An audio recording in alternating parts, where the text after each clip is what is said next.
the national government to say that way. Mr Speaker. Catherine Delahunty. Tēnā koe, Mr Speaker. Tēnā koutou te whare. I'd just like to start my speech today in mihi to a great New Zealander whose anniversary of passing it is today, Mr Rod Donald. The Green Party owes Rod Donald a deep debt of gratitude, as does the country. And indeed, without the work of Rod Donald and others, we would not have MMP, and many of us would not have the opportunity to represent the real constituencies that need to be represented in this House. Rod was an extraordinary man, an extraordinary contributor, and he helped us become the positive, visionary, grounded and successful party that we are now.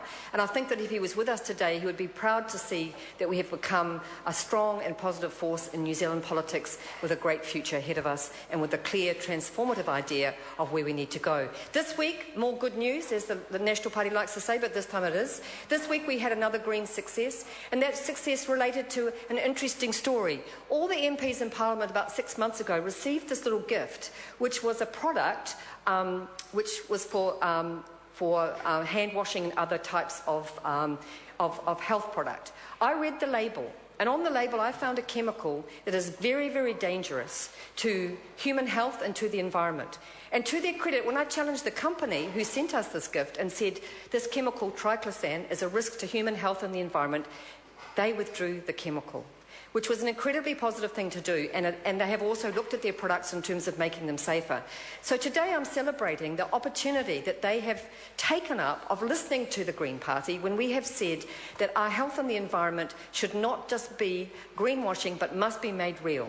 However, we can't do that product by product, company by company, much as I applaud these people, Health Basics, who did this. It's excellent work by Health Basics, but there are over 150,000 chemicals yet to be identified, but thought to be by the World Health Organization endocrine disruptors, which is what triclosan is. These products are in our toothpaste, our underarm deodorants, and many of our antibacterial soaps.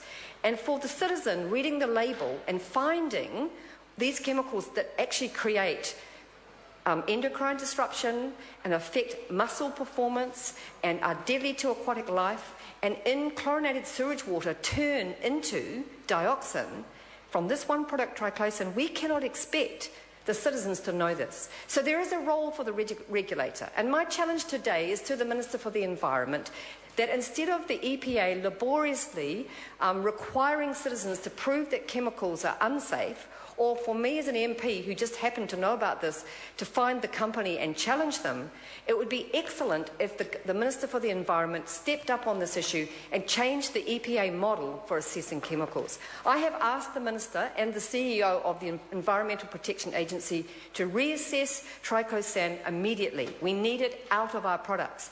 But also to change the way in which all chemicals are assessed so that we follow the European modern model, which is precautionary and requires companies to prove safety, not for people who've been affected by chemicals or people like myself who have concerns about individual chemicals to actually prove that it's dangerous. So we need to change the burden of proof, and this is something that I'm hoping, having asked the Minister and the EPA to do, that they will listen to me, because we cannot keep talking about safety in the workplace, and the Minister introduced a very good program and a bill is coming up around safety in the workplace with chemicals, but what about safety in our homes? There is nothing more precious than the way in which we treat our environment, and the way in which we treat our bodies, and if we don't take an opportunity like this one to clean up our chemical practices, we will continue to have degraded waterways, creation of dioxin, and people with health issues that are often created to hormone dysfunction.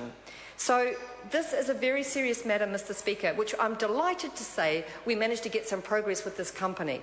It shows you that if people get the information and if government will provide a decent framework, we can have healthy homes. But in the meantime, there's thousands of chemicals out there in daily life, in our shampoos, in our soaps, in our underarm deodorants, which is directly going into our bodies and into our endocrine disrupted systems and causing health issues. So we are not a healthy population, and products are not necessarily safe until somebody raises the issue.